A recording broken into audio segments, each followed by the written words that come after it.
a una persona que el coneixen com el cuiner del peix de rebuig. És el xef Michelin de Benicarló, Raúl Resino, que s'ha fet popular precisament per pescar amb els mariners de la zona i cuinar eixos peixos que no arriben a la llotja.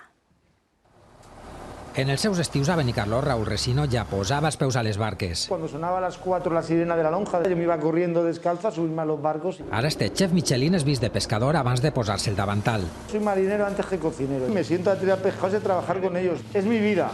Perquè tot i haver treballat amb Berasategui o Joan Roca, els pescadors locals són també els seus grans mestres. Y de ellos aprendo, ¿no? Hasta el DNI del pescado. La seva obsessió són els peixos de rebuig. Son cosas que siempre han estado aquí, que no se han usado mucho, que no llegan al mercado, se lo comen los marineros en el barco. Com figues, llimes de mar o el peix aranya, peixos humils difícils de treballar a la cuina. 20 o 30, no espinas, alfileres, que lo desespinamos uno a uno. Hay mucho trabajo detrás. Però que les seues mans converteixen en un plat d'estreles. Aquí tenemos una giuliola, que es un pescado local. Hemos separado las dos conchas. Tenemos una navaja canut y corneta. Lo que hago es salsear todo el plato, un jugo de algas, y mi compañero terminará poniendo unos germinados de acelga roja. El resultat, un menú per a gaudir amb els 5 sentits dels productes més bàsics del Mediterrani.